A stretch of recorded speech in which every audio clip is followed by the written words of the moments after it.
Hey, everybody. Welcome back to the Magi Show. Oh, I should say, welcome back, Lelanders, to the Magi Show. We haven't recorded an episode in, I think it's roughly 3 or 4 years, so it's been a long time. But we do have a guest on today to talk about Santeria. So I'll bring him onto the show now and let him introduce himself so that anyone who didn't see the last show can get an idea of what we're going to be talking about and who he is. All right, so I think we have him already ready on Skype. As soon as he hits the unmute button, then he should be back. So we're ready. Man, oh man. Okay, so there we go. All right, so I got the Santeria page up in here, and one of your friends that we were talking to recently about Santeria said that he was doing some sort of things with, what is it called? Hearing, or not spirits, or was it spirits that he was talking to, or what was that all about? I can't remember who this friend even would be. We were just in the chat earlier. He was going to come on the show today, but we weren't able to arrange it. Oh, okay. I'm not sure. Oh, right. You're talking about Jordan. Jordan, that's it. Yeah, sorry. My short-term memory is so shot. I forget Uh, things like 5 minutes ago. Years ago or something. So it was just like my long term is pretty good, but I can't even remember that. Yeah, that's cool. No, the worst, I shouldn't blame my memory only on the accident because I was already getting bad memory issues before this whole accident occurred, so kind of just amplified it. Okay. Um, but speaking back about my friend Jordan and everything, he is like a medium in our tradition, which we kind of do talk about in our sister cousin tradition. We call it in Spanish spiritismo, but in English it's translated to spiritism. Wow. So it's in general, it's our foundation building block into Santeria is the spiritism. So Wow. details is a development of working with your spirit guides and your ancestors, right? Because everything in this tradition comes with the dead coming first before anything else comes into a Risha practice. So there are cases where people are going to get initiated, they don't have things set up properly with their ancestors and their guides, and they will literally like stop the initiation. They have to literally tend to the dead. So Wow. No kidding. No, I was very skeptical for a long time that there was any way like the spirit world could communicate with our dimension. And then I started to talk to actually my aunt about it, and she had a whole bunch of experiences with it. And some of them that she mentioned to me just like blew my mind. And I was like, okay, well, maybe it is something to it after all. I know it's not an easy thing to accept because like most people have never really experienced anything of that kind. absolutely. What I wanted to say was that there is a person who is a father of modern day spiritism. His name is Alan Kardec. He was a guy from France, right? Anywho, Yeah. he books, many books, and he talks about the scientific reasoning behind the spiritual world hitting the material world. He has certain books like the collection of selected prayers, which we use for opening our spiritual gatherings, which is based on his teachings, mix of some Creole influences like songs that are in Spanish and such. Wow. The songs will induce trance states with the way they're sung and everything, and people lend their body to spirits. It's not, I wouldn't want to call it like possession, Yeah. but what we call it is mounting. So that the person mounts the spirit, and the person who's the actual physical person is considered the horse, right? Okay. Rides the human being temporarily to prophesize, to do miracles, to show that they are who they are, and to heal people and whatnot. Wow, that's incredible. No, I was thinking that I was very skeptical of demonic possession before too. Does Santeria ever touch that or no? Well, sometimes when we have spiritual gatherings, actually, there's always a chance that a bad spirit may have to come to light because it has to be elevated and it's trying to cause chaos in the spiritual gathering. So that's why not everybody is supposed to be running these things because it can go south quite quickly if you're not trained properly. Yeah, I can imagine. There is something negative that does come in that people are trained are there. Then usually there's a lot of prayers and certain things almost like to exorcise the spirit off the person, and to basically give it that elevation it's seeking, because it'll come like to disrupt, but then it'll realize that it's messed up and that it needs light, and then eventually it'll elevate, right? It'll go where it has to go. It'll cross over, you know? Wow. No, it's like I was looking into different ancient texts about different like demonic possession tales, and they talked about how where is it? I'll put it on the screen here. Sure thing. Is that the moon was apparently some in a way connected to it, and it was weird. They had the traditions in Asia. There was like an offering table that there was like a story about the rabbit on the moon, how the rabbit was involved with some sort of ritual, and that it's found in not only Asia but the Aztec culture. And then the first time I ever heard of like ever felt a possession or being close to someone, I don't know if anyone else has actually had the impression that they're next to someone who's like badly possessed, is when I went to Fan Expo in Toronto and I got to meet Buzz Aldrin, the guy, one of the astronauts that walked on the moon. So when I got to like stand next to him, all of a sudden the hair on all my body, not my head obviously, started to rise up like I'd just seen a ghost. And it was really weird because Buzz Aldrin's been like one of my heroes my whole life, and I love the guy. So I was like, why am I freaking out to be in his presence? It's very strange. And the only time it's happened before is when I stood next to Mike Tyson. For some reason, he has a really powerful energy around him too. I don't know if it's, he talks about like ancient warriors a lot and all the texts that he's researched. So I was like, holy, maybe there is some people that have had attachments that they don't even know, right? Well, I'm going to get into a little bit of that a little bit further, but you know, even with the spirits, you know, doing the mounting on the human beings who have the gift and the affinity for that, there are certain priests that actually do go through a trance possessive state, and the Orisha do ride them. And usually they are hired dancers at ritual drumming events we call tambours. And you know, they're paid to come down, and they have a very fancy outfit in the colors of the Orisha in question. And you know, they're being paid to dance, so the dance will help induce the transpossession state on top of the music. Yeah. No, I've heard of that in like what is it, Hollywood Tales, or maybe what is it, the music industry. They often talk about how they get inspired to do music sometimes, and they wonder if it comes from like another place or some sort of being taking them over and inspiring them to create. It's interesting. But yeah, I want to go a bit more into the understanding of which Orisha does what and the importance of all this. So sure. Did you have a slide that you wanted me to put on first that we could tie to that, or just in general? Yeah. Well, if you could, I don't know how you tied in all the slides and stuff, but there was a picture of a stone, and then there was a picture of the small child with the red and the black. Okay. All right. I got the stone on the image screen, and I'll put the kid in black as well, or red. There he is. Red and black. Yeah, there. So I got both of them on the screen for you now. Okay. So what I'm going to explain here is that Santeria is, or as you know, Lukumi for another wording for it, is a tradition that it's even before Christ and everything, right? It's before Christianity, and it's a tradition of animism. So there is things where we use stones, and we believe that stones have life in them. Okay. Wow, that's wild. Use certain ceremonies of like prayer and other elements as well.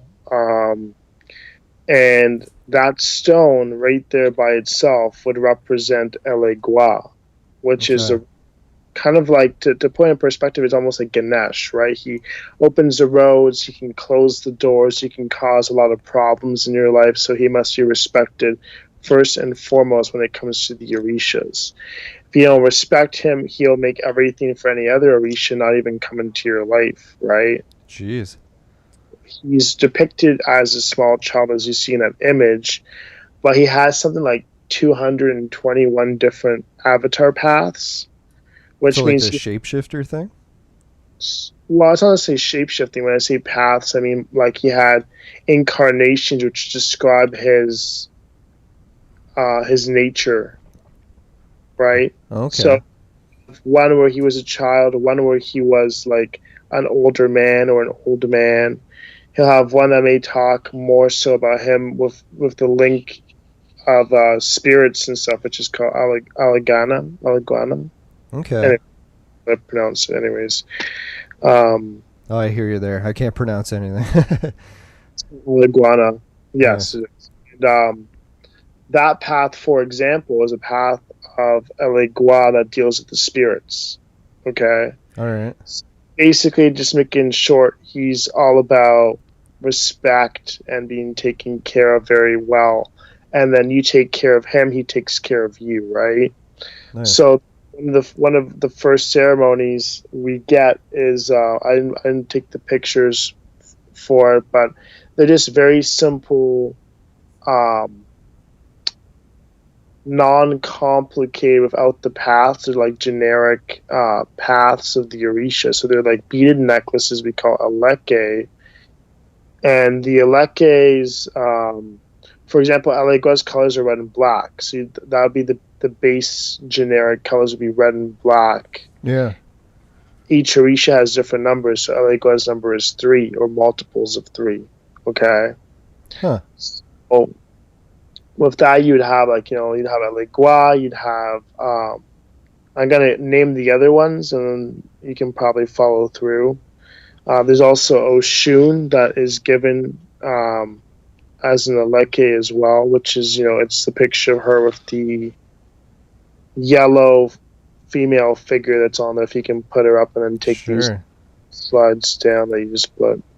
Yeah, I'm lucky my new computer is actually able to run tons of stuff at the same time, so it should be okay. All right, so I put up the image with the woman in the gold dress. Right, so that's Yeah. Oshun, like fertility, self-acceptance, self-love. She's all about, knowing how a person has suffered in life because she suffered so greatly. And there are stories or mythos that talk about how she saved the earth twice. No kidding. She's Is she and holding a mirror there too? Is that part of the rituals? yeah, so she holds a mirror, and people think that's about her having vanity, which she can be known for having vanity because she's always trying to be all like beautiful and spruced up and everything. But the mirror really is in definition for her, it's self-reflection, Yeah. Oh, I know exactly what you're talking about. It's weird. I got a slide ready for the show today because I had a feeling that we might cover these topics.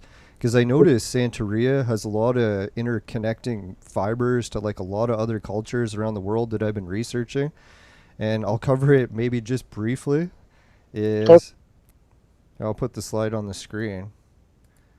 This is one where I've got like a whole bunch of different cultures from around the world, and they often have the same elements: a ceremonial dagger, some sort of rock or jewel, and then what is the other one? A mirror. So I was like, isn't that interesting that Santeria has it? The Vedic from the Indians, the what is it? The Ojibwe, the ancient Japanese culture, the Aztecs, the Egyptians, the pagans, the Celtics, the Mesopotamians, and even the Bulgarians, oddly enough. So I was glad that you were covering these right away because I was like, holy cow, that was something I wanted to hear about right off the bat. So it was perfect timing. right. So she's one of the Alekes that you get. So her colors would be generic, and they'd be like a honey gold colored bead in the multiple of 5 because her number is 5. Okay. Followed by like a kind of like a, I would say like a pale yellow color, Okay. And then they have these strands, right? So it's like multiples of 5, and then it makes up the necklace, which is the Aleke. Now, to put a disclaimer here, you don't just go up to a store or get these Alekes or bead necklaces and buy them and call it a day and say, hey, I got a ceremony done. No, these have to go through a ceremonial process. Yeah. Sort of like And, how people would pick up a rosary somewhere, but you could actually get one at a church compared to, like, say, the corner store version. right, but this goes through the necklaces, the Alekes actually go through a ceremonial process by themselves. Wow. And they're made and tailored especially for the individual who went through that ceremony with the Elekes, which is a very beautiful ceremony. No kidding. And at that point, that's for you and for you alone. Nobody is supposed to touch it or anything. There's rules behind it. Like, you can't be wearing them while you're having like sexual contact with someone. You can't be falling asleep with them in your bed, napping and stuff like this. So there's a lot of rules and things that go on with this. Like, you shouldn't be drinking with them, like alcohol, obviously. Yeah. Stuff like that, so... Yeah, it makes sense. I remember hearing that in my church days. They always like really frowned upon anyone going to church and drinking at the same time. So there was definitely a time and a place for things, right? Absolutely. So another one I want us to put on the screen would be, I guess, Tala. Why not? So which did you want on this? Oh yeah, I think one, the all white dude with the oh, looks like there, yeah. Sorry, I got a whole bunch here in this folder. There, I found it. All right, there it is. Now he's on the screen. Oh, yeah, and I'll just describe the images briefly in case anyone's listening to the podcast version. It's like the stone image looks like a stone, except it's got two halves to it. The top of it's like darker red, and then the bottom half is more of like a black color. And then we did describe the kid image very well, so I just quickly do that. I always forget some people are only listening to audio versions. But for anyone who's watching the video version, now we got the next slide up, and it's a guy dressed in white, and he's holding a fan, and it looks like he's holding another tool, right? It's basically like a scythe or something, I would say. Like it's multiple layered scythe. Like there's 3 scythes in one with like bells and stuff on it, I guess. Yeah. And what this would represent would be, I guess, the bells would repel Iku, and Iku is a being in our tradition that talks about how he or she or it birthed a lot of other spirits of misfortune. So we don't have like an ultimate evil. We just believe there's spirits of misfortune. Yeah. But that makes a lot more sense. You got to be responsible for the chaos and negativity that's output into the world today, Yeah. The ancient Magi talk about that a lot. There's not really necessarily good or evil, but forces of creation and destruction. Correct, yeah. So he is who I am initiated into in priesthood, which is Obatala. So he's a king of the white cloth. He's about purity. He's a master strategist. He's a king of all the Orishas. So he leads them into battle, into war, into discussions, and whatnot. Yeah, that's why he's got the crown there, right?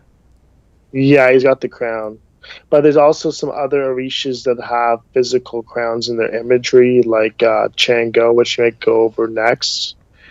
But yeah, like you would get an all solid white Alekade necklace when it comes to Obatala, when it comes to the generic representation of his colors, and his color is his number is 8 or 10. Okay. Right. Yeah, I like the number 8 because the symbol for it is like the infinity symbol, right? Heck yeah. But yeah, so the next one we'll pull up is Chango. He's the guy that has double-headed axes. There should be like 2 double-headed axes in his hands or something. Oh yeah. Yeah, this one I liked as well too. All right, there he is, yeah. All right, so we've got a guy who has red bottoms on, and he's holding 2 axes, and he also has a crown. Right, so to get some detail here, he is the king of the religion. So even though Obatala is king of the Orishas, Chango is king of the religion. And Obatala was the one who raised Chango. And Chango's biological father is Agai, which is decided not to put in the imagery or anything like that because he's one of the more uncommon ones. Sure. Put into perspective, Agai is an Orisha that's of like volcanoes and of the desert. So he's like known to be primarily to do with the volcano, is a volcano. And of course, Chango comes from that fire. So Chango has this. He's kind of like the modern day Norse Thor. He has. It looks like him a bit. Fire is what Chango has. So Chango can breathe fire, wield fire. strike down lightning on his enemies and stuff. But the beautiful thing about Chango is he is known to have never lost a battle or a war. So Wow. he's called upon to really fight for you and defend you in battle. Yeah, so Mike Tyson would know all about him. That was the weirdest thing. If anyone's ever heard Mike Tyson like actually do a philosophical interview with someone, he knows like every ancient warrior from every culture, when they lived, how many people they were in battle with, how many battles they lost. I was like, how does Mike Tyson know all this? And he says it's because he like studies the history of war everywhere. It's weird. Awesome. Yeah. Seems like a cool person to definitely have an interview with and conversate. Yeah, it'd be like a dream come true one day. No, but I was gonna say too is with these gods or like are they supposed to be immortal beings? Because I notice a lot of cases ancient cultures around the world will say their deities are not only in the stars, like in the sky at night, but they're also like immortal beings that are like as above, so below. Not only are they also in the stars, but they're also walking the earth in some cases. Or So, did they ever touch on immortality? so some of them have more of a higher ranking in terms of their affinity for divinity, basically. Yeah. Like primordial beings, they were there like before even creation really happened and a whole bunch of stuff, right? Yeah, like they help shape the earth and the very existence that we experience is by their different rituals they did. Correct. So, like, they some of them were primordial and already there, like Eshu or Elegua.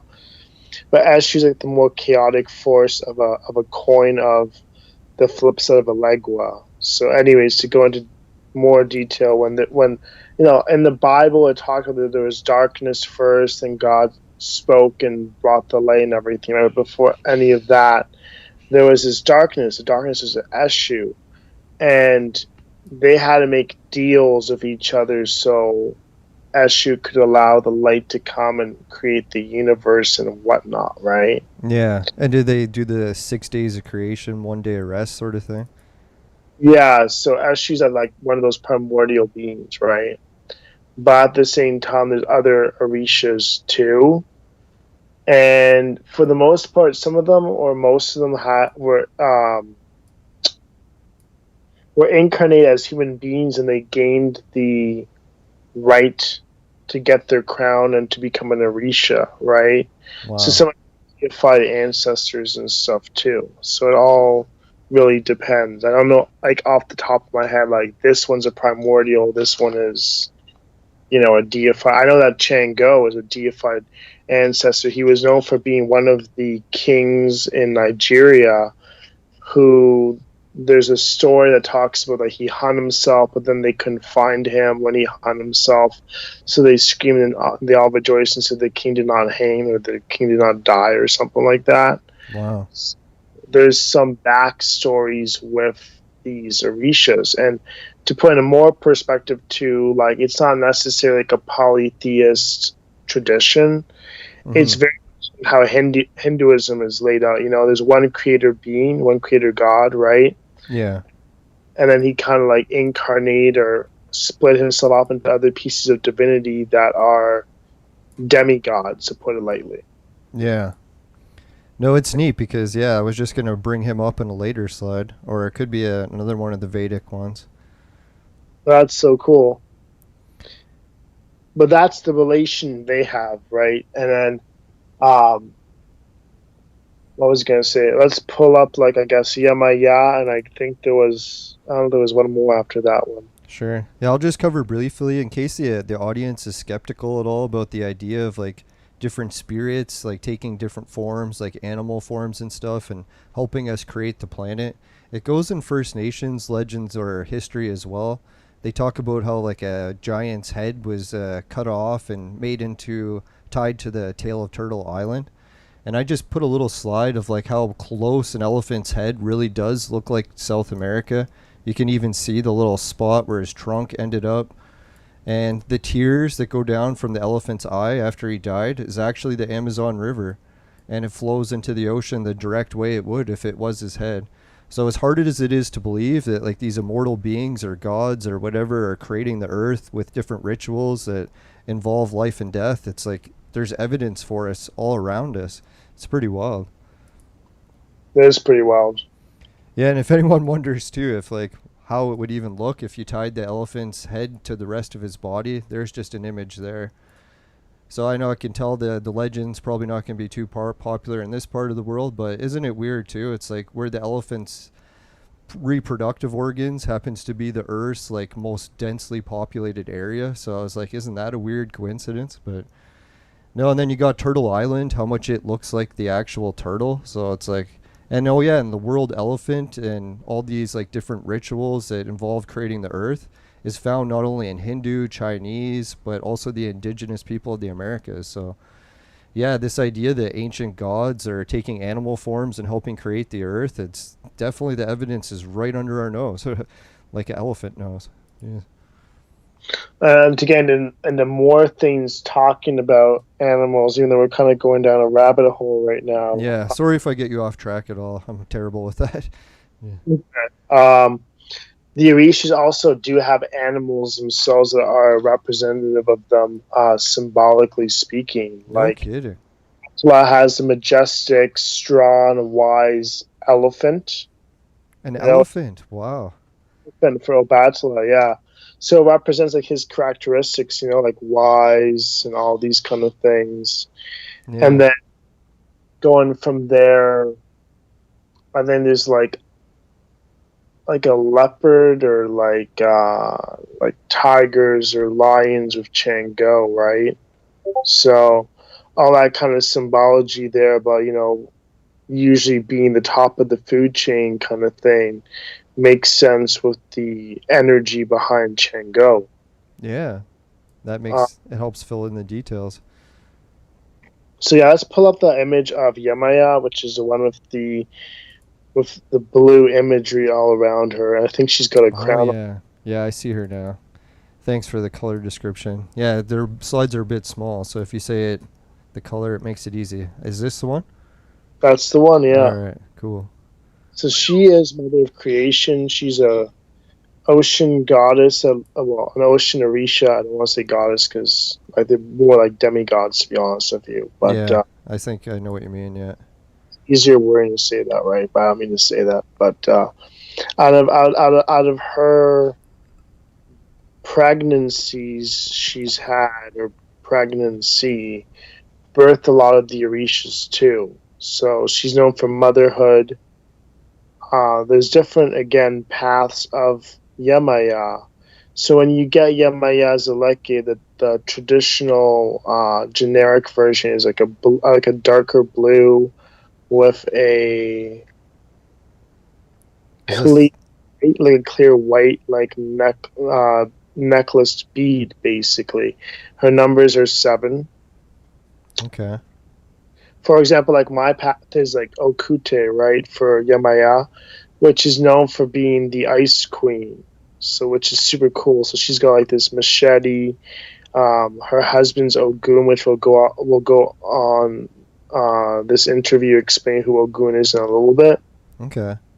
No, I like how everything's tied to numbers too. That kind of reminds me of other cultures. What is it? I think it's the Jewish one where they have like everything is also associated with numbers. I forget what they call it, geometry or something like that.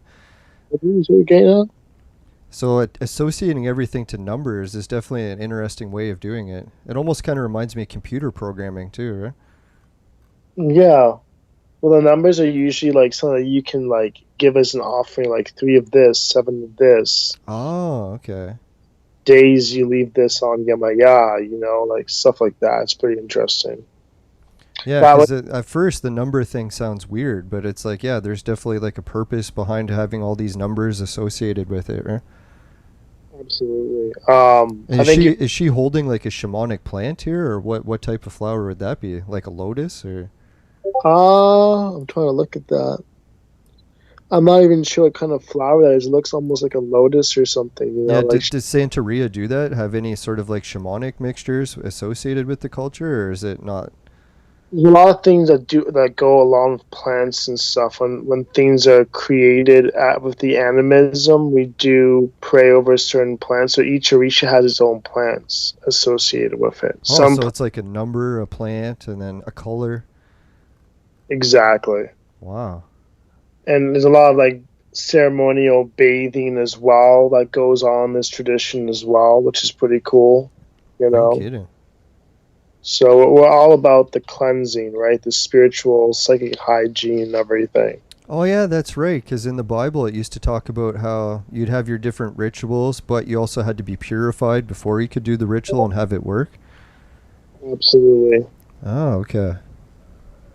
So, um, right, let's see here. There's Oya as well, which I can talk about after her. But Yamaya is pretty interesting because she's got that ocean tidal wave kind of energy. It's like it's a very strong force of nature to communicate and work with. Oh So yeah, you can see the waves and the ocean crashing behind her. absolutely. Yeah, that's a really nice picture. So what with Santeria, do they have like churches with all the different like symbology on them on the walls, sort of like you'd find in a Catholic church, or? So there's like one church in the United States, which is called the Church of Lukumi Babaluaye, I believe, which is in Hialeah. And I think there's a church also in New Jersey or New York somewhere.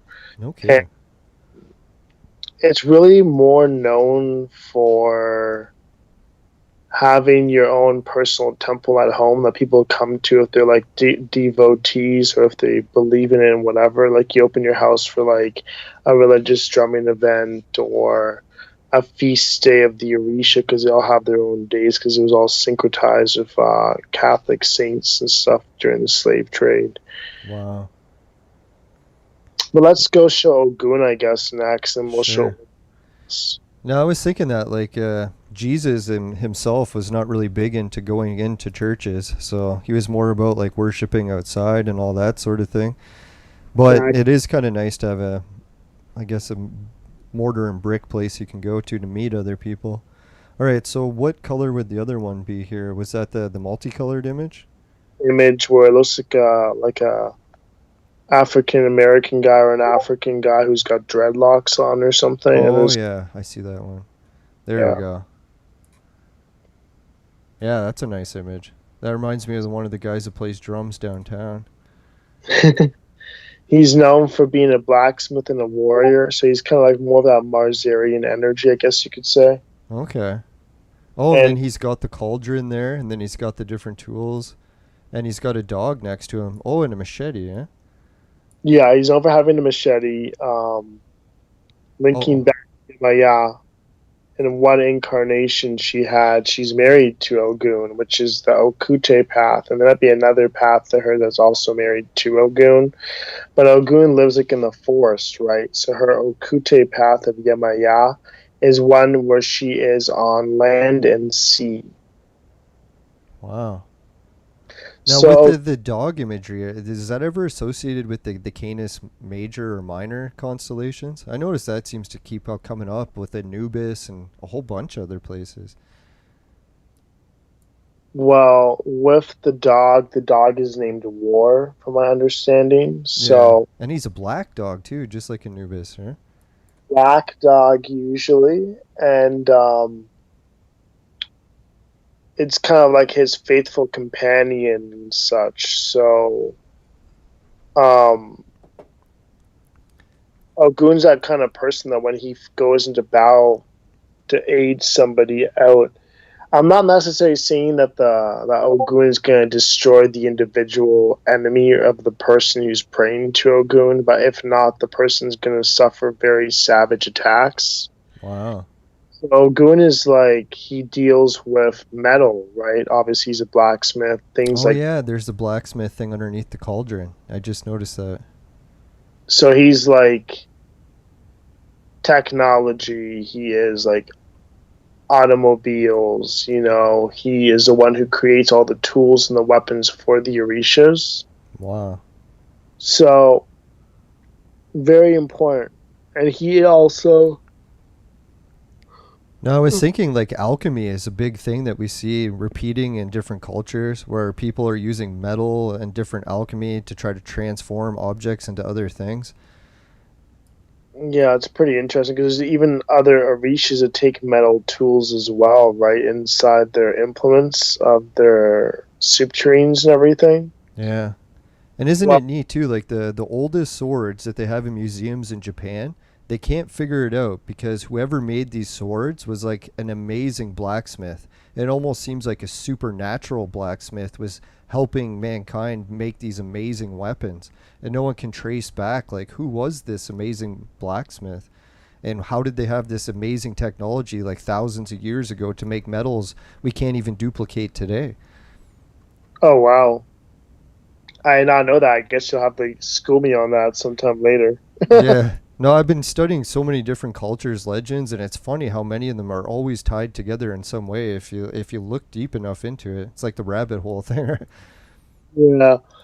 So Goon is one of the main warriors you get as a physical implement. I think I sent you an image of what was looked like a cauldron by itself, like a couple of horseshoes and stuff on there. Yeah, that one caught my eye. I'll bring it up right now. No, this was the one. Remember that slide I showed other where it showed how many cultures have the ceremonial dagger, the cauldron, and then I guess yeah, some metal stuff in there too. Is that the one? Yeah, this is the one. So this Yeah. is like a representation of um, a drop of his power, right? It's birthed, so it has his energy in there of Ogun. Now, Ogun does have another Orisha named Ochosi, which is the Orisha of justice, of blind justice, basically. So if anyone does anything wrong, rather you done injustice in any way, shape, or form, Ochosi is the one who will hunt you and make sure that the westernized version of karma comes and hits you, so to speak, right? Yeah.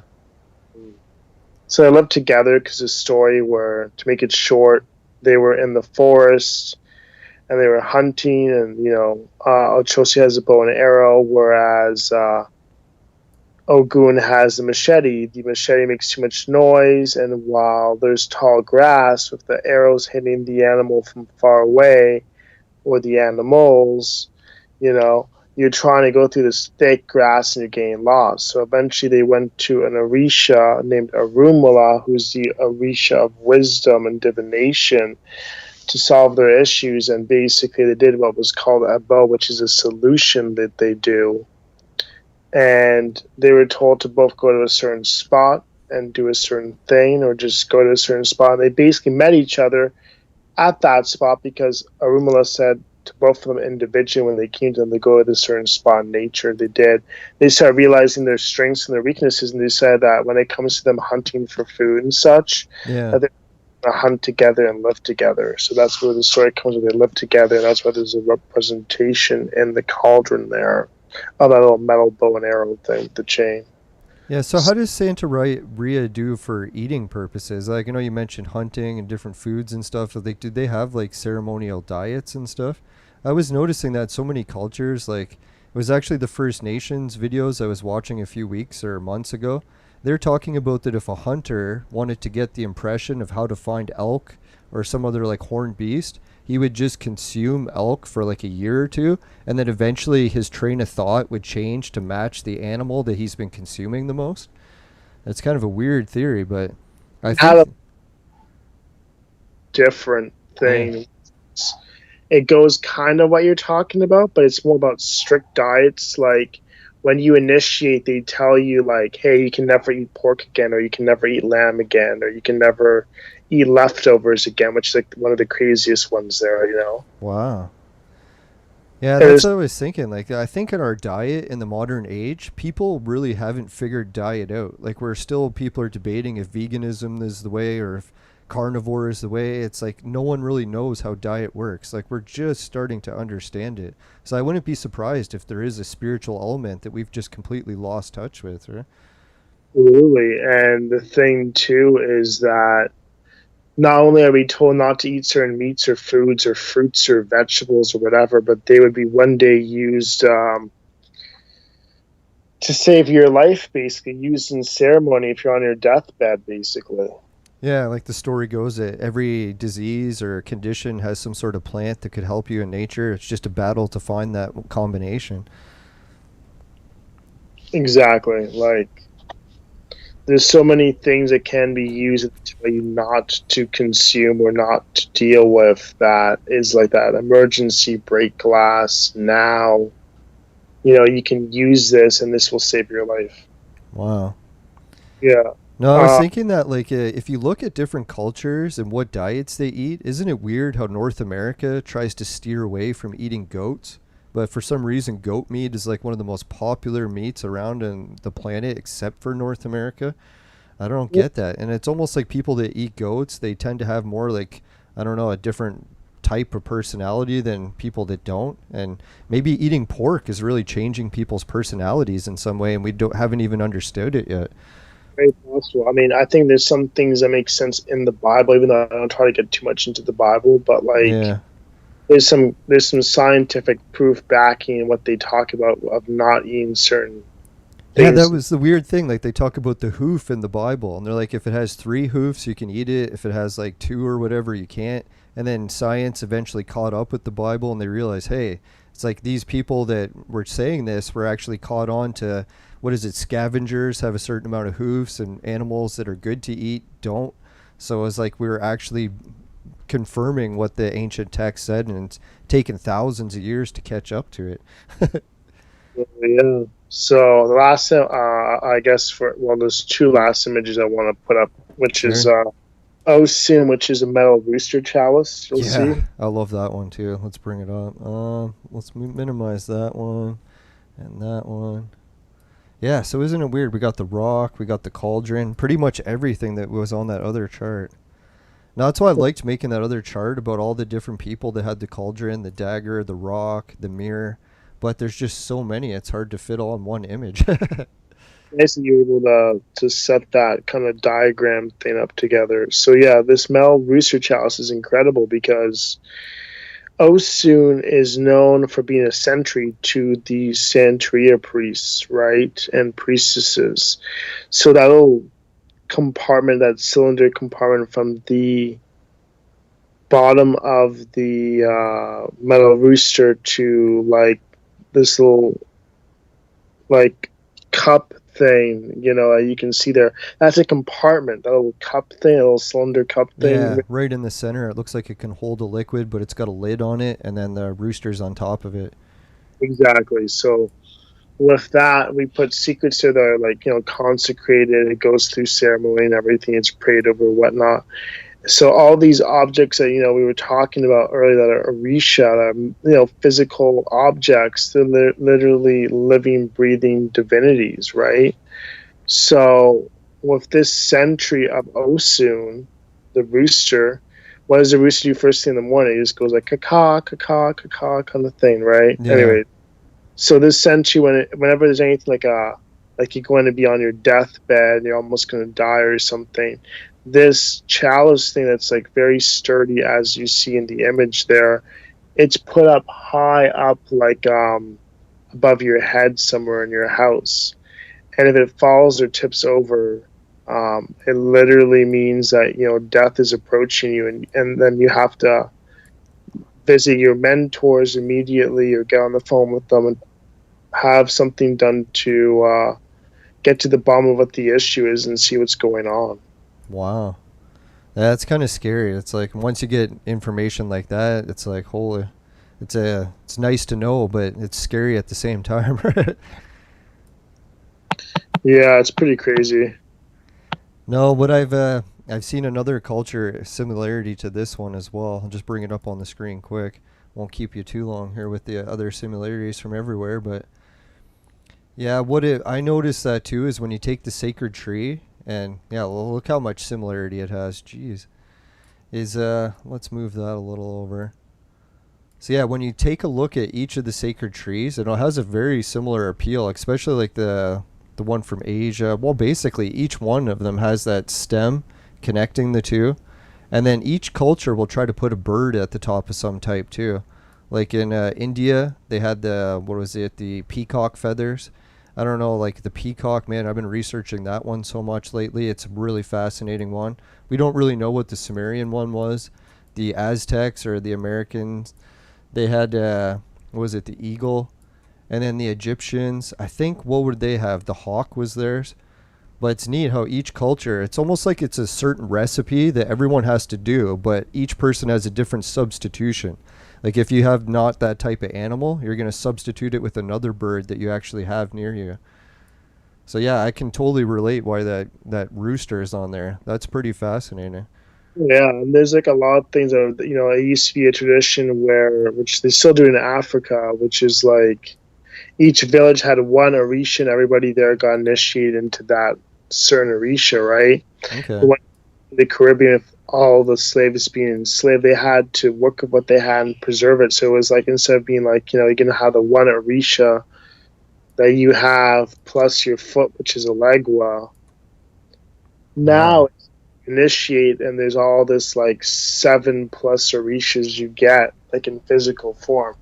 The other thing with this tradition is that you collect a lot, so you get physical representations of orishas, and it's like the work is never done to receive ceremony, because this is all about a tradition of balance, right?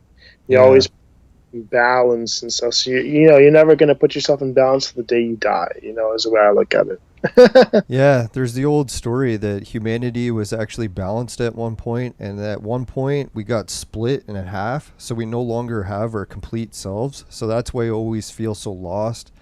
And that's why I like it, like the ancient slides, like even that one I just had up on the screen. Like a lot of the Sumerian imagery and all that stuff will always be duplicated, where one side is the same as the other. It's like it could almost fold in half and it's duplicated. So yeah, that dualness of everything. It's like you can never be too good or you can never be too evil. You got to try to remain balanced or you just fall out of sync with everything. Absolutely. Yeah, when you would tell me that story about the being split up, it made me think of that story out of the Greek text and everything. Yeah, that's the one I was thinking of. Yeah, that's it. Because I was like, yeah, it sounds so similar to what humanity's problem is. We're always trying to figure out our missing half. And it's like, no matter how hard we look, it's like it's that mystery we can never solve. It's just, it's right at our fingertips, but we can't find it. Absolutely. So I guess we'll just I will display, well, you'll display Oya, which is a really beautiful image I found with the 9 different colors, the black. Yeah, that one, Just, yeah.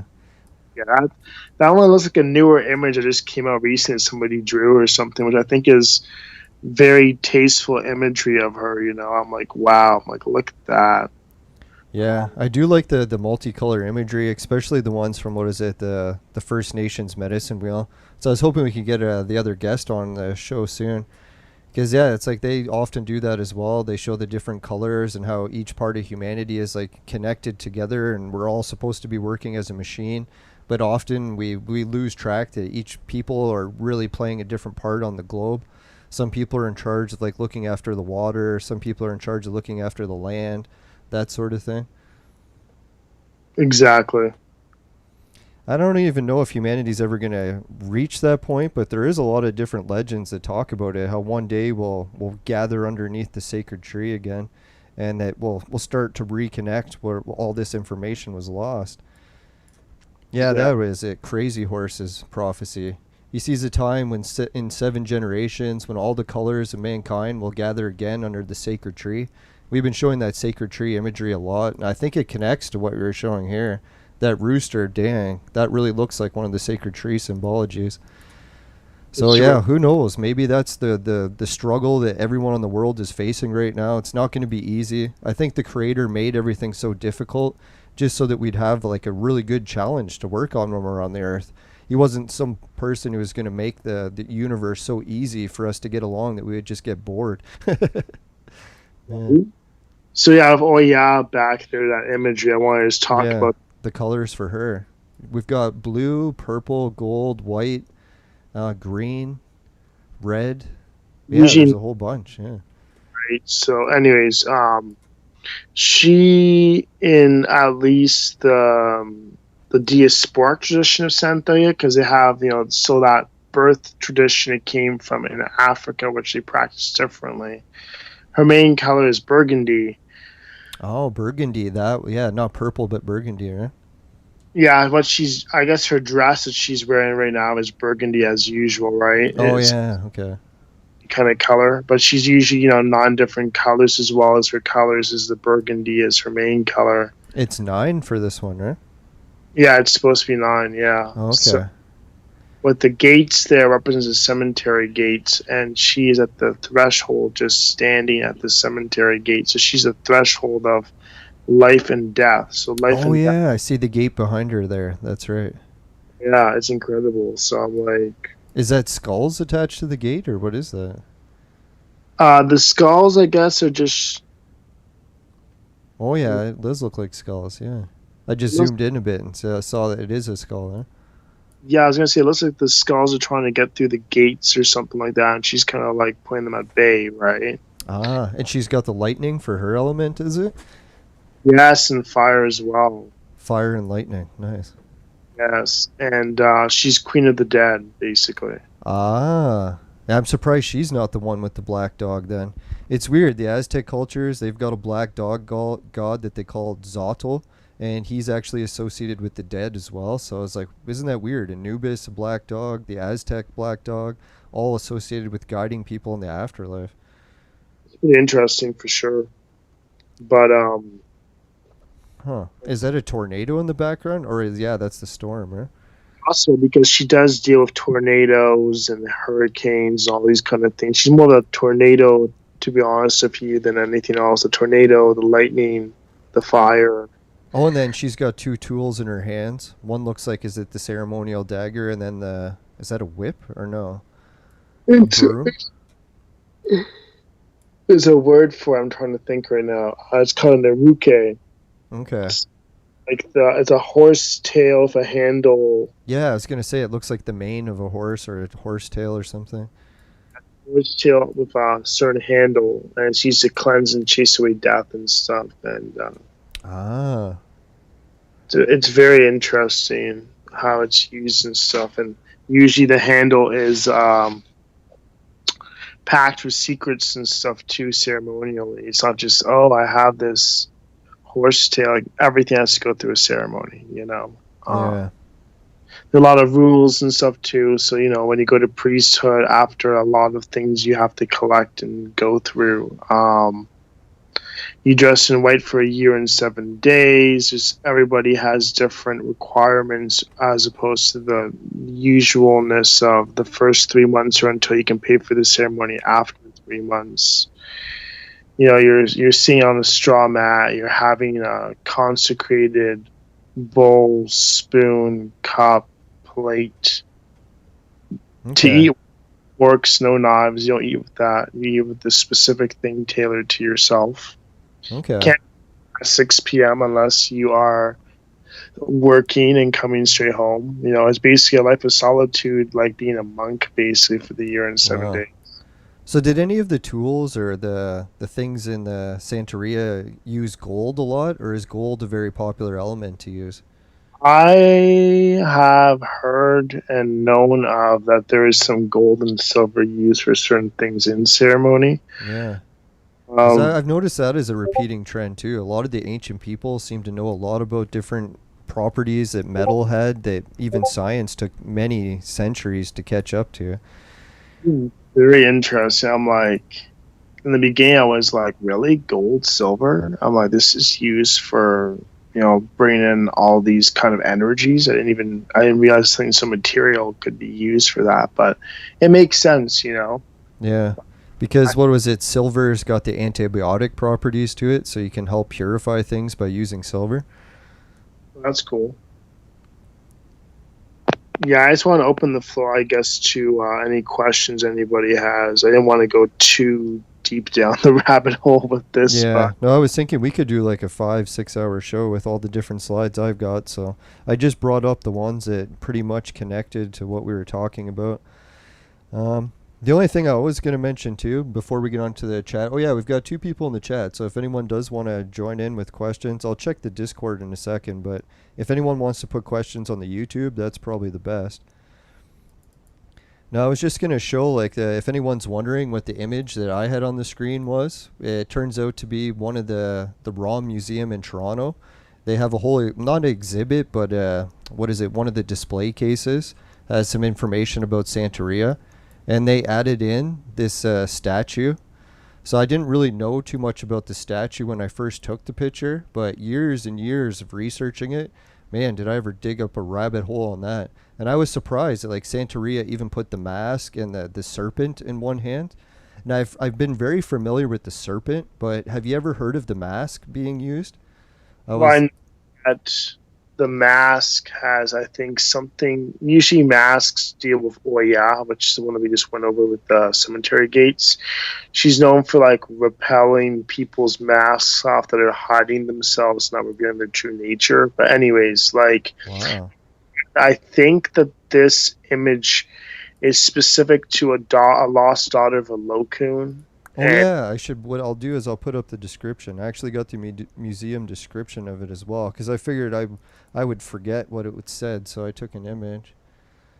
Yeah. All right, so here it is, Santeria deity tool. It says it's from Cuba, metal, 20th century, and it lists the. Is that what you just said there? The Olkun. A Lokun. A Lokun. Olokun. That's it. All right, so now I'm getting to learn how to pronounce these properly. So yeah, it had other stuff for the Santeria deity staffs, but I didn't take images of all of them, sadly. Maybe next time I go to the museum, I'll take a look at it. But isn't it weird, like how this image, some people might not recognize it from different other cultures, but I'll just give a little quick feedback on all the different cultures that use this exact same imagery. And it's so weird how all of them tie together.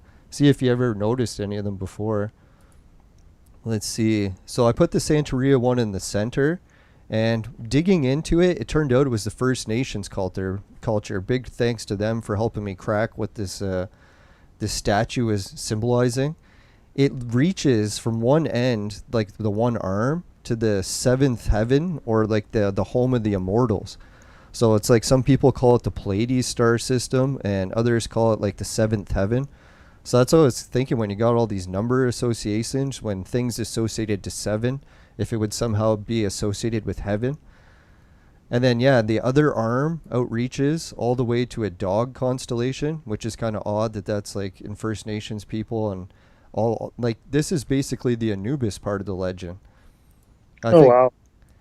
And yeah, and it has the ox thing, and we're not going to get too much into sacrifice. I know we're trying not to gross everyone out on the show. So yeah, that is part of one of the rituals, and it was weird that when Jesus was first encountered by the Magi, he was the one that learned that we didn't need to do the sacrifices anymore. So it was kind of strange that some religions dropped the sacrifice and others didn't. So I was just going to show the stars. So if anyone's wondering like what star system this is associated with, it's oddly enough associated to Orion.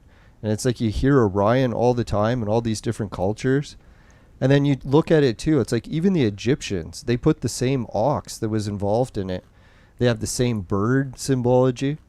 Like they didn't put a rooster, they had the hawk or whatever.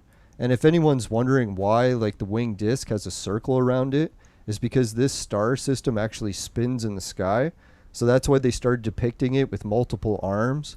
Sort of like in the Vedic text, they depicted multiple arms because they wanted to show that it spins in the sky. Oh And, wow. and then it's like other cultures always had that serpent in one of the arms. So I was like, wow, just like Santeria, they definitely put a serpent. I think that would be a serpent, eh? That is a serpent. Yeah. Yeah. Oh, yeah. And then here, this guy isn't really holding a mask, or I don't know, maybe it's a mask. So it's weird, like how many different cultures are all using the same symbology, and a lot of people don't know that it actually is like a story that plays out in the sky. And if anyone's wondering how this story connects to like modern day, like what the heck is going on in our lives, it's like I started to dig a little bit more into that, and it turns out it's the very story of our alphabet, like the alpha to omega. If anyone's not sure like what the English alphabet is based on, it's based on like that story of alpha to omega, the beginning to the end. So yeah, that's what I was. Well, where is the slide for that one? Oh crap, I didn't get it ready for today. But yeah, so that's just, well, I couldn't believe that Santeria has that same connection. And then at one point I was like, wait a minute, wouldn't it make sense, just like Crazy Horse's prophecy, if all these different cultures have a relatively same story and they're starting to like merge it all together to gather under the sacred tree again? Yeah, exactly. That'd be pretty cool.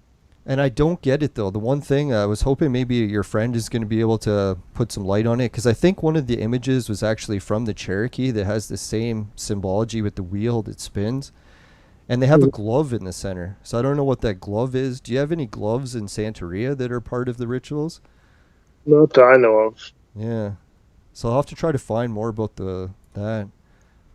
Yeah, but that hair, I don't know if anyone's had rabbit tails or hares in their culture, but man, I've had some really weird spiritual encounters with rabbits that or a hare on top of a holy mountain that really made me wonder. Oh wow. Yeah, so maybe next time, yeah, if we can get your friend on the show. Yeah, I guess maybe he was thinking that he was going to be coming on in the future, but we haven't really confirmed a date or a time for that. Right, yeah. So I'll just give a little brief history of where some of this stuff. Most of these images are coming from the Ojibwe that I got. If they're wondering where this star system image came from, so just try to give a shout out to everyone who actually did the work for creating some of the images for these slides. And if anyone's worried about copyright or stuff, just let me know and I'll try taking it down unless I can share it. Or if you want me to give you more credit for it, if anyone happens to be listening that did it. So yeah, and in the museum in Toronto, or not Toronto, actually Ottawa. Ottawa's museum's got all the history about how this circle is spinning and the guy holding the serpent. So if anyone's going to the Ottawa Museum, that would be something that you probably want to check into. No, That's I don't know what's going to happen in the future, but I'm hoping that all of this is actually good news, that we're coming together with all this information. And it's not going to be some doomsday scenario, but people will actually get to the bottom of some of these mysteries and it'll be for the better of all of mankind. Let's hope. absolutely. No, that's why I appreciate you coming on the show and sharing all this information, because I know a lot of people, like, I've never really heard too much at all about Santeria, and I think as obscure as some people might think the religion is, I think it has like huge amounts to do with what's going to be happening in mankind's future. Like, we're going to need pieces from the puzzle that everyone has, and unless we work together, it's just going to be one culture not figuring it out because they don't have all the pieces. Exactly. Yeah, so it was another weird thing. It's like, I don't know, I was going to ask you, when it comes to Santeria, do they ever talk about the thunder beings or like the light beings? Not that I've encountered, no. Yeah, But because there's multiple different things we have that are like forest spirits and these kind of classifications and stuff. Like it's pretty interesting. okay. Yeah, because I notice a lot of religions tend to lead to that apex where it's like a lot of cultures will be trying to transform their bodies into like an alchemy sort of manner to become like a higher being. And a lot of people look at that as like the transfiguration of Jesus, or Muhammad, I think, also transformed into a light being. And what is it, Buddha transformed into a light being. So I was just kind of curious about that. Yeah, maybe you'll come across it later on when you're studying it, because I know with Freemasonry, they also study the light being transformation, but it's like the highest rank. So you don't even get to touch that until you actually make it to the top rank. So it could be something with that as well. Huh? Mm-hmm. Right. So one of the other questions I had is, did Santeria have like any prophets like that had encounters with, say, like the creator? Because I noticed when it came to this winged disc creature, or like the god that sits on a cloud, it's so weird that like Ezekiel's wheel has the exact same story about a guy that they encountered like sitting on a throne that's like in a cloud, and I thought that was exclusive to the Bible, but it turned out in First Nations culture, they actually have a similar story, except a guy had to fast. So it wasn't like a sacrifice ritual with anything to do with animals, but he was doing the one where it's like self-sacrifice, where you do the fasting and such. Because that's the more thing I try to steer away from even talking about the animal sacrifice, because I believe like the self-sacrifice of like fasting rituals is a better way of doing things rather than trying to hurt animals. But so does Santeria have the fasting stuff in it as well, or Not that I know of, no. no fasting? Okay. I was gonna say was that what were we getting at before that? I guess I was gonna ask if we had anybody who want to ask questions or anything, I guess. Yeah, I checked the regular chat. We don't have anything in the YouTube one. I'll check the Discord one. I think unless I was reading the YouTube chat and skipped one. I think it was just everyone commenting about the different sound quality. Let me check the Discord page. No, I Yeah. won't use up all the time for my questions. I know I've got a million questions I could ask you, so I'll leave some time for the viewers as well. Where's the Discord? There it is. No, we don't have any questions in the Discord chat as well. I would boot up the Facebook one, but I can't load that one without it crashing the stream. So Facebook is a little bit issue-like. Right, so, oh yeah, I was just going to cover one more thing about the dream stuff. I know we covered the dream stuff earlier in the show, but we were having the sound issues. So I was thinking maybe I could just touch on that quickly before we wrap up and see if I have the dream slide here. No, like I was saying before, that Shawana Sawi, or the prophet from, what is it, Dreamer's Rock, he was all into about, like, he was able to foresee some of the stuff that was going to be happening in North America. Like when he contacted the creator, he seen the trouble that was going to happen on Turtle Island. How everyone was going to return home, but it wasn't going to blend perfectly at first. It was going to be a little bit of a rough ride. And he was actually mocked by a lot of his peers and stuff because a lot of people didn't believe that he had spoken to the creator. But in the ritual, he had to set up a totem pole, and the creator told him to always worship at that totem pole on the equinox or the solstice, and if they didn't, something bad would happen. So what they did on the island is they kept the totem pole, they did the worshiping every year, except the first year they stopped, a huge lightning storm came and just struck the totem pole down, and it exploded. So they were like, holy crap, maybe they really should have kept worshiping there, because as soon as they stopped, there was like a disaster. So I don't know if they actually re-erected the totem pole. And I was wondering, like, does solstice and equinox ever come up in the Santeria stuff as like a time to do rituals? No, but there are times that we do things at night or at day or dusk or dawn or whatever like that. Ah, sort of like how the veil is like slightly weaker just before dawn or whatever, right? Yeah, there's certain ceremonies and initiations we have to do at night. Wow. Yeah. Okay, so one of the other things I was just going to share is we got the Thunderbird from Shawanasawi, and this is one of the weird things. Remember how you were talking about the mirror that the lady in gold was carrying? Yeah, Oshun. Yeah. Yeah. So when Shawanasawi, just like Ezekiel, when he got summoned up to that cloud and he started speaking to the Creator, oddly enough, the Creator used that same technology where he had some sort of weird mirror or like a dish that Shawanasawi could look into, and the Creator ended up making it into like an LCD screen where the liquid inside of that mirror started to show whatever he wanted him to show. So he was able to show how to communicate with the animals. So Shawanasawi learned how to speak and understand to all the animals. He learned how to use all the herbs correctly so that people could actually get cured like they were supposed to. And it wasn't that weird that he described him the same way, that he was like this guy with a beard sitting on a floating cloud and then looking into that dish.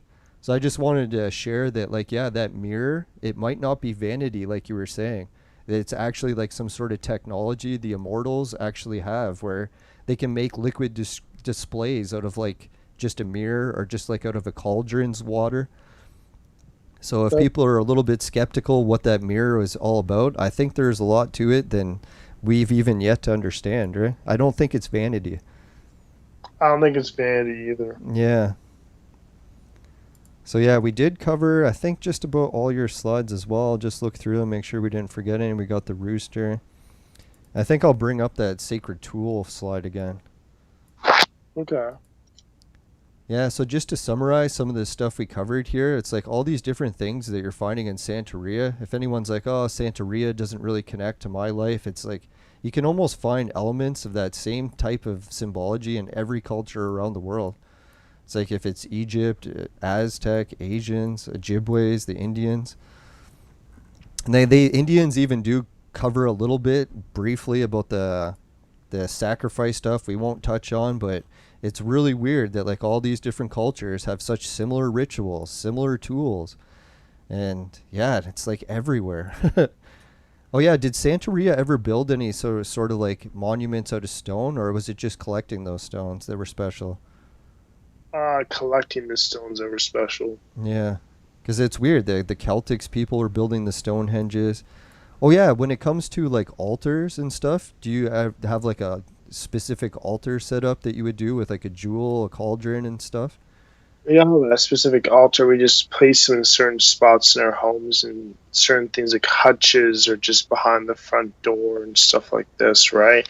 Wow. But that there are certain things that like the original Ogun of all Ogun implements is somewhere in Nigeria, for example, and they have an actual shrine where there's priests that actually guard it and everything like this, and it's pretty cool stuff. But that's more like on the African side of things, you know. Yeah. Now I've been trying to get as much information about the different African religions, and it's hard, right? Like, what was the one, the Dogon tribe? Like most people will talk about the Dogon, but it's so hard to get any information about it other than what you already watched in like a 5 minute show on TV. So yeah, it's pretty wild. It's nice to hear some more from Africa because I think the African part of the entire puzzle is definitely one that's missing.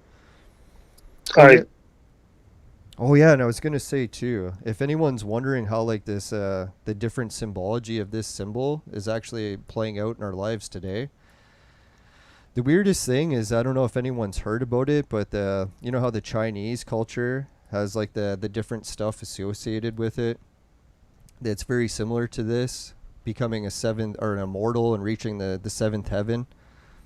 Well, this year happens to be like the year of the metal ox in Chinese culture, and the metal ox has to do with that whole symbology that we talked about before, where it was the different sacrifice stuff we won't touch on. So that's what was weird. Like the metal ox in this year is like this is almost like the year of like symbolic sacrifice according to the Asian culture. And I was thinking, wow, that's like so weird when you see everything that's going on the earth today because there is a lot of sacrifice. Like people having to do all the lockdowns. We can't even talk about that stuff in detail. But the way the world is unfolding, it really seems like it's coming that direction. Like I hope there's not any big horrible disaster that's going to happen on the earth in this year, but it's really got my keen senses up where I'm like, oh boy, this is the year of transformation. The whole ox. Will we be becoming into like immortal light beings in this year?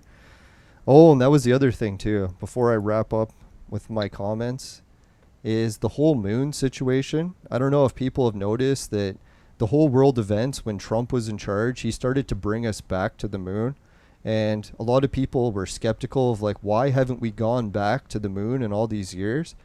And a lot of the things I started looking into, people are like, oh, maybe we didn't go to the moon. Or maybe there was like someone that warned us away from the moon. And I think if I had to guess, is people at NASA realized that there was some sort of weird spiritual stuff going on the moon. And that's why we didn't go back.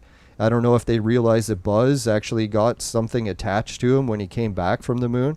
And that's why they're like, hey, we can't really tell everyone why we're not going back to the moon because there's some really weird paranormal stuff going on there. We'll try to delay going back as long as we can.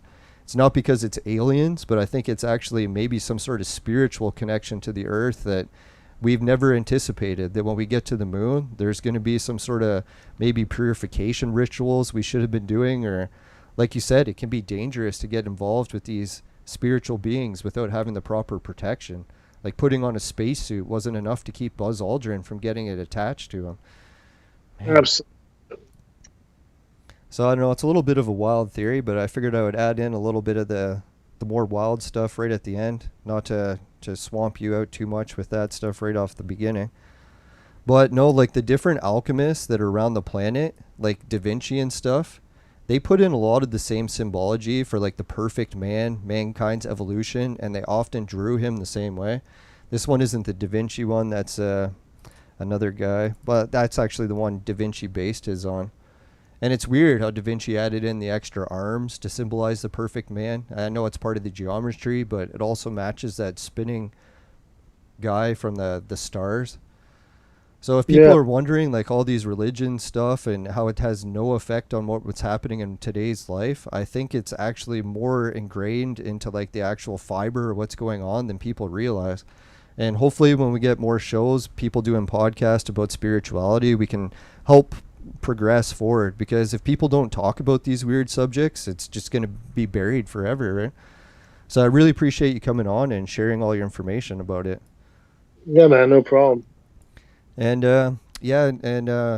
you also have your information linked in the chat below. So if anyone wants to get a hold of you, they can reach you at that email address. Is that correct? Yeah, let's seeker1013@gmail.com. Yeah. Okay, sick. And what is some of the stuff people usually contact you about? Is it for readings or what kind of advice or something? Yeah, I mean, Dewey has a lot of readings and manifestation work and everything. So that's Wow. reading seems to be my thing, right? I mean, at this point, I'm not using the divination system of the tradition, but I'm doing a lot of tarot card readings and getting to the bottom of things for people, and it's really bringing a shift of reality in these people's lives, you know? Yeah, I've always been very skeptical about that sort of stuff, but then over the years while I was doing the Magi show, I started to meet more people that are doing readings, and dang, is it ever impressive like how much information people are able to get from that sort of thing. So it really blows my mind that there's a lot more to it than I think most people realize. Exactly. Yeah, so what's the future for you then? Are you going to keep progressing to reach the full priest level? I think you mentioned that you hadn't reached it quite yet. Have to do, like, I'm gonna have to save up, and I'm gonna have to get ceremonies done, and you know, I'm gonna get that full priesthood where I'm not what's the word I was gonna say, where I'm not limited, basically, you know, where I can work ceremonies and such. Yeah.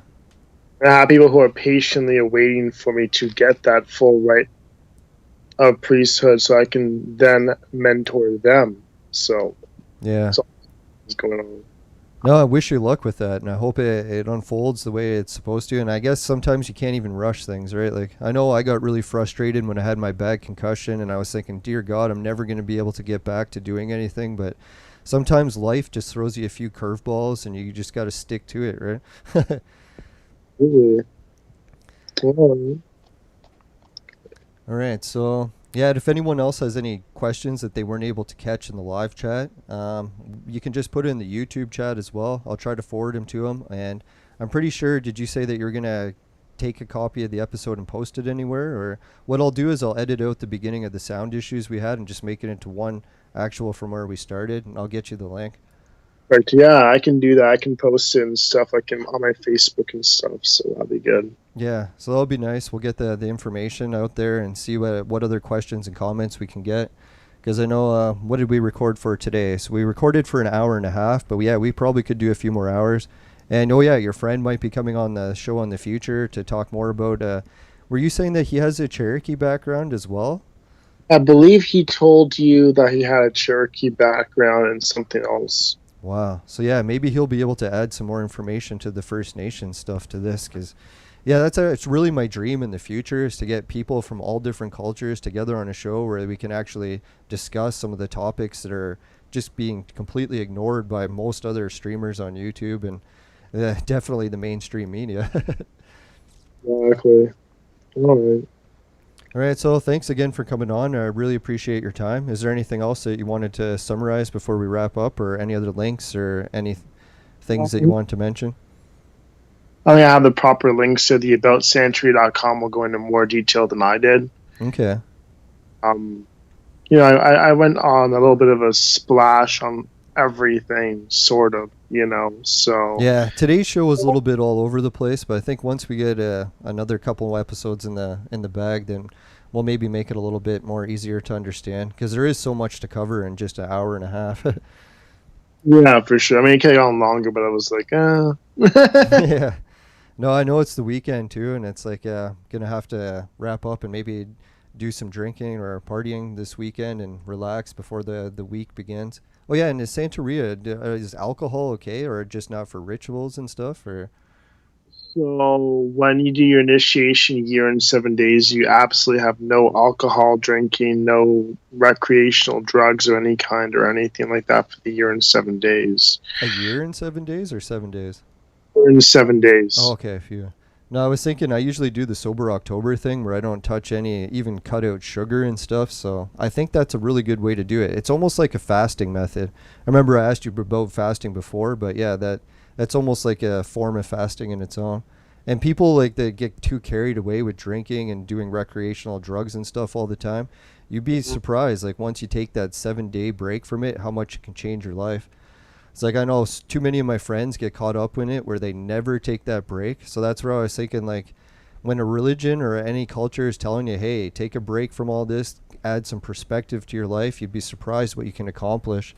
I know some people get drained when they end up drinking booze too often where they can't get anything done. It's like if you try that sober October, or you try that 7 day sobriety, it's like you'd be shocked how much you can really accomplish. Yeah, it's a year and 7 days, by the Oh, way. it's a year and 7 days. Holy cow. Yeah, that is a long one. And on top of that, it's like, you don't want anybody coming all messed up, like to ceremony and putting all those weird vibes into some kind of divinity that's going to help somebody progress in life. So Yeah. you got to be sober for these things. Yeah, it's definitely the clouding because like people say, "Oh, I can drink a beer, or I can smoke weed, or whatever, and not get my judgment clouded." You really don't know until you take yourself out of it, right? Sort of like if you're around a bad smell, you sort of get accustomed to it. You don't realize, get that negative energy in your life, and don't even realize it's dragging you down until you take a break from it, and you're like, "Holy crap, that was actually way worse than I thought it was." So Yeah. not to be like too preachy and telling everyone to like change their life and go completely sober, but yeah, a year and 7 days, that sounds like a great culture or a great tradition. I think it's something a lot of people should try. I know with these days with lockdowns, it's even harder than ever because a lot of people got stuck like eating all the time, drinking too much. But just try to remember when you're in life, you're never going to succeed all the time. People screw up. So you just got to make sure that you don't throw in the towel just because you screwed up a few times. You just got to keep trying, right? Well, All right. So yeah, thanks again for coming on the show, man. I appreciate it, and I'll try to make sure that the next shows in the future, everyone, we won't have those audio issues. Hopefully, now that everything's set up on the show, ready to go, next one will be instantly working. Keeping my fingers crossed. No, I think yeah, it's been so long since you were on the show last time, and I really appreciate you returning again because I know I kind of am a weird host and get carried away sometimes. So I appreciate you putting up with me. I've had recording right now. I'm just curious because I want to just say something. What's that? Sorry. We just finished the recording. No, I'm just about to hit stop. So, Oh, okay. all right. So yeah, thanks again. Yeah, well, I'll hit stop and I'll wrap up the show, and then I guess I'll catch up with you in just a few minutes. I'll just let the intro music or exit end. All right. See you, everyone. Thanks for joining, and yeah, make sure you check out all our guest information if you want to get a hold of them. And yeah, wish him luck for the future. Hopefully, he's got the full course done. I know a year and 7 days is a long time to go for not doing any partying, but I think it'll be worth it when it comes to the end process of this. All right, so thanks again, everyone. Bye for now. See you later.